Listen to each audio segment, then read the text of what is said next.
Her website is www.irenisanokoje.com, and her Twitter handle is at irenisanokoje.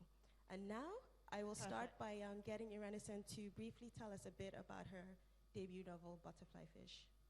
Thank you for that wonderful introduction, Zahara.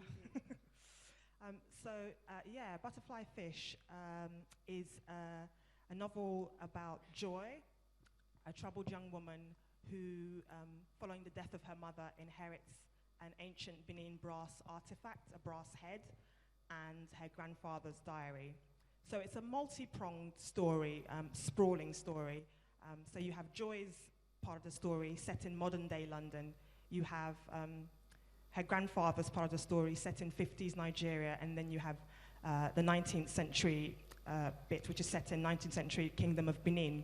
So it's really about Joy's curiosity about her family history and about this brass artifact as she begins to become curious about the story behind it, and she starts to read this diary. So it's a novel exploring loss, inheritance, and also somebody coming undone. I'm quite fascinated by how people cope with trauma, and Joy is a traumatized character. So the novel explores this, but it's also about, in a sense, my inheritance, because I'm from Benin. So having grown up, I left Nigeria when I was 8 years old, and spent most of my adult life in London. So there was a sense of displacement, I guess, and this was, in a way, an opportunity to rediscover that culture, but not Benin as we know it now, like a Benin from a different time. So really, it's a novel about my obsession, and it's about all kinds of things. It's about London, it's about Benin, it's about Nigeria, it's about Africa, it's about being female, it's about being black, and all the things that kind of shape and inform identity. That is a very good condensed summary of a 300-plus page Thank you. Yeah, book. It's a big book. It is. And I'm happy that you said loss as one of the things, because that was one of the questions I wanted to ask, because there's a huge theme of loss in your book, about loss that the character Joy faces and experiences quite early on in the book. Right. If you can speak to that theme for us. Yeah, so Joy's mother dies, and she is left reeling, basically, and she's a very insular character with very little support networks around her, and she's somebody who's quite vulnerable already. So at the beginning of the novel, we have an attempted suicide. So this loss really affects her hugely. So what we see from that point onwards is really Joy trying to cope with that, and trying to move on from it, and trying to live life without this amazing woman who was a huge influence on her life. So, I mean, we all experience loss in different ways, to different degrees, and I've experienced loss personally in my life. So it was really coming from an authentic place. So yeah, it's a big part of the novel, and it's a theme that kind of runs through the whole book. And it's interesting you also bring up the topic of, you're making this so easy for me, you bring up the topic of attempted suicide. And while I was reading the novel, I found it quite interesting that you actually depict an African character or a British Nigerian character who's dealing with issues of depression, who's dealing with issues of mental illness, of suicide. What was it like writing about those themes, especially when they're issues we don't quite necessarily address? This is the reason, I was particularly passionate about writing those themes, because again, there are people I've known who've experienced depression and who've struggled with mental health issues, and I feel that we don't really talk about it enough in our communities.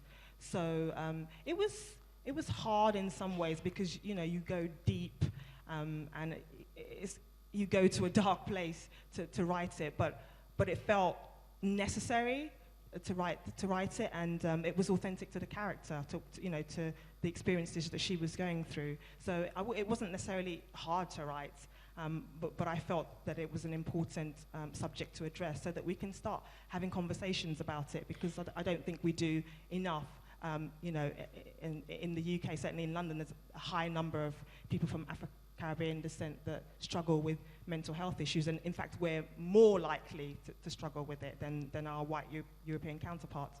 So again, this is a big theme of the novel, and hopefully something I think I've done well to address. I think you did. Yeah. Excellent. Yeah, And thank you you. say deep and dark, and I'm curious.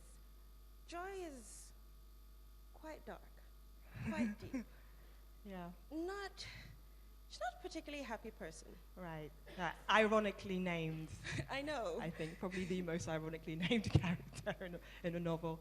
So what Right. inspired Joy and her happiness or lack of? Lack of happiness. Well, Joy, it initially started as a short story, but I had a mentor at the time, and having had certain discussions, I felt like there was a much bigger story there to tell, a much darker story. So, and again, in a way, I think I was finding my voice as a writer. I mean, the novel took 4 or 5 years to write. So I was getting to know Joy, but initially that was a tricky thing. The interesting thing for me was she is probably the closest character to me because she's set in modern day London, but in a sense she was the hardest to write and to realize on the page because there wasn't that distance, whereas with Benin, with the part setting Benin and the part setting 50s Nigeria, you have that distance. So I was really able to just fly. But with Joy, because she's dealing with particularly dark issues, that made it extra difficult to explore. But I guess I was just obsessed. I was obsessed with that character, and I was obsessed with her story because I hadn't seen it being done. You know, you mentioned not seeing an African female character like that. People have said that to me. People who've read the book have said, this is a really unusual character. I've never seen, an African female character like this. So I'm really glad that I've done it and that it's making people rethink things around identity and how we deal with trauma in our life. You said it took you 4 to 5 years to write. Yeah. I'm going to probe you on that. And you said it started off as a short story. Yeah. So if you can learn more about the process, how Butterfly Fish actually came into being. Right. Well, it's been a long process. I mean, if I actually add it all up, it's about 7 years altogether. But it started off as a short story, which I submitted for a mentorship scheme in London, and where you were paired with a mentor who would work with you for a whole year, and then it started to develop into a novel. And as I say, I became really obsessed with the story, and I would write it bit by bit, leave it, come back to it. And as you know, life moves on, you change jobs, things happen. But there was just something about these characters that I couldn't get away from. You know, I couldn't they were just in my head, and it felt like an urgent, pressing story to write. So I continued to write until I had a whole first draft. And then when I had a first draft, I started thinking, well, maybe I should start thinking about agents and publishers, etc. But that was a couple of years in. And then I think I decided to leave my job at that point. I was working for a performance poetry organization to have some time to really just focus on getting the second draft right. And that, again, took about another year. I'm skipping out loads, because I can't tell you everything. But yeah, that took another year to kind of polish up that second draft. And then when that was done, it was a case of sending the work out to agents. And luckily for me, 3 agents were interested. So I was in a really privileged position, and I was able to choose which agent I would go with. And I was very lucky because my agent had been an editor at Virago previously, and she'd worked with like Maya Angelou, so she really knew what she was doing. So it was great to have that eye and that editorial eye on the novel at that stage. So it's been a long process, but it also, after that, you still go through more edits and more changes. So it's been a long process, but great to get it to the stage that it's at now, obviously. So I'm very happy with it. So within this 4 to 7 year process, when did the research on wanting to look in, what inspired you to actually go to 19th century Benin? I know you said it has to do with your roots, but when did you start looking into it? Was it within those 47 years? Yeah, no, it was early on. I had started to think. I mean, I had memories of Benin from growing up, as you know, from visiting my grandmother's place and spending time with my dad, like vivid memories. And in a way, especially the rural areas of Benin, I felt that that wouldn't necessarily be that far removed from parts of what a kingdom could look like. So I carried those memories with me, and I was just curious. I was just hungry, like I said, for that cultural connection. But I hadn't seen it done in fiction, you know. So in a way, it's about reclaiming my history, you know, in the West. The only kind of like history you really get taught is like slavery. So this was a time, a period where, you know, we were kings and we had amazing culture, and it was pre-colonial. So all of these things made it fascinating for me, and I just became obsessed with it. And that part of the novel literally just wrote itself. I'll be honest to say, I don't know much about Benin or 19th century Benin, so it was really fascinating for me to read about it. Did you do a lot of research? Did you go back to Benin? Did you hit archives? How did you research 19th century Benin? Right, so yeah, so I did some research, but the thing about that process is it can be really easy to fall into that trap of just researching for ages and ages and ages. So yeah, I mean, so I went to the British Library. I got my dad to send me books from people who had lived during that period, and I looked online. So it was a mixture of stuff, and really it was just to give me context and for me to feel close to the idea. And then once that happened, once I had that connection inside within, it was just a case of letting my imagination fly and writing beyond myself.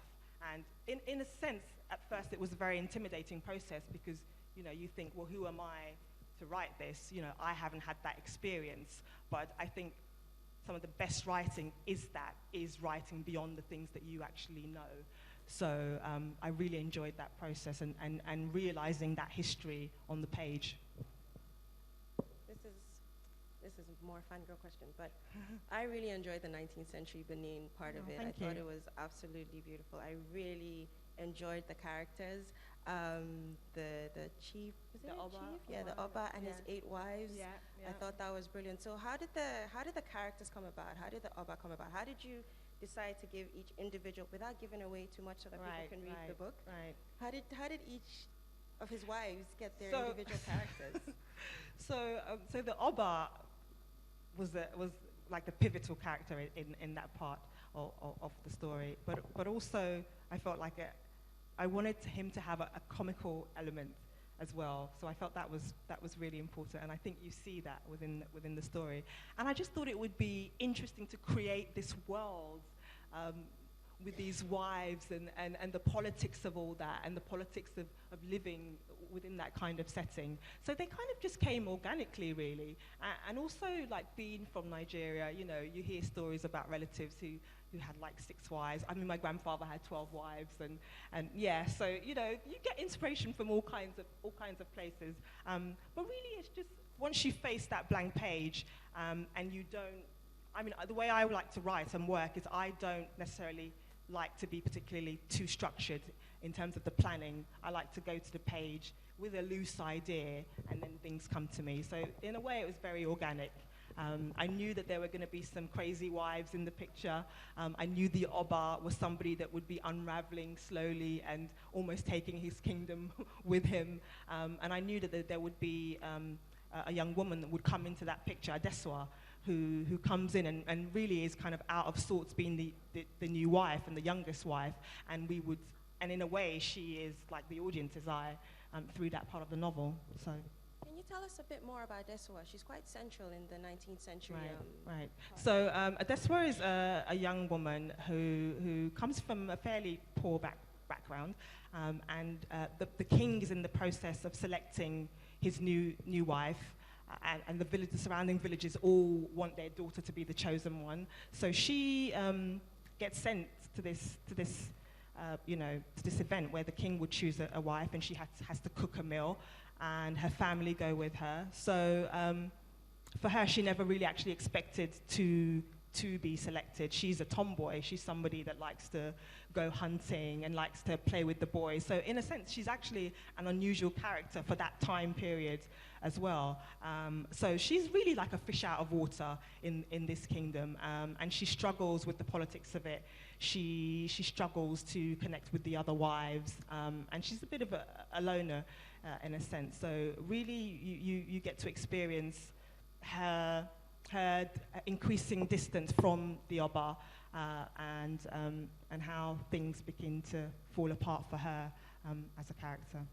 So you mentioned at the beginning in your introduction there was, well, three things. Well, there was two things you said. You said the brass head, and you said this 1950s diary. Right. Since we're in 19th century Benin, could Right. you tell us a bit about this brass head and the symbolism of it? So during that time period, often Obas would commission work when they won battles or defeated enemies. So within that story is a tiny story about his conflict with an old rival, and this is how the head comes into existence, because he defeats that rival, and he asks his craftsman to commission the brass head, which is really something that's forged in blood. So it doesn't come from a good place. And what we see throughout the whole story is this artifact connecting the pieces of the puzzle, and the reverberations of that commission throughout this sprawling history and epic story. Sprawling is right, and that brass head is like the center of everything. Yeah, He's in yeah. he seems to be in every part. 1950. Yeah, I mean, London. it's in each section, and again, that was a challenge to do. Like, how do you tell a story, a connecting story using an object?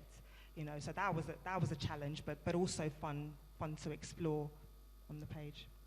What I'm going to do is, because I feel we've probably been speaking for about, what, 20 minutes, 25 minutes? 20 I'm going to minutes take a roughly. break, and I'm going to get Irenesen to read a bit from her book, from whatever Okay. excerpt she would like. So I'm going to read from the part where the Oba commissions the brass head into existence. So this is perfect, I think. Okay, I promise you didn't plan that. That was what I'd chosen anyway.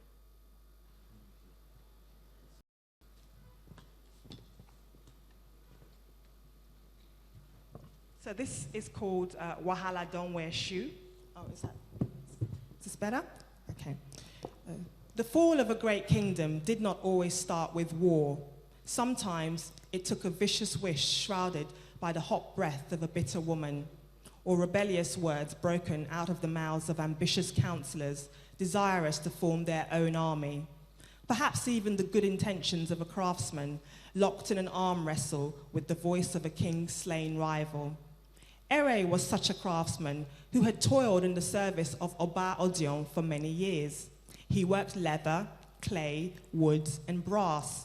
There was nothing his touch could not mold or caress into life, and there was no royal emblem that Ere had not had a hand in since Oba Odion fought his way to rule over Benin. These included the crown, ritual swords, the throne, showpieces, and art pieces he had created to celebrate Benin and the power the Oba possessed.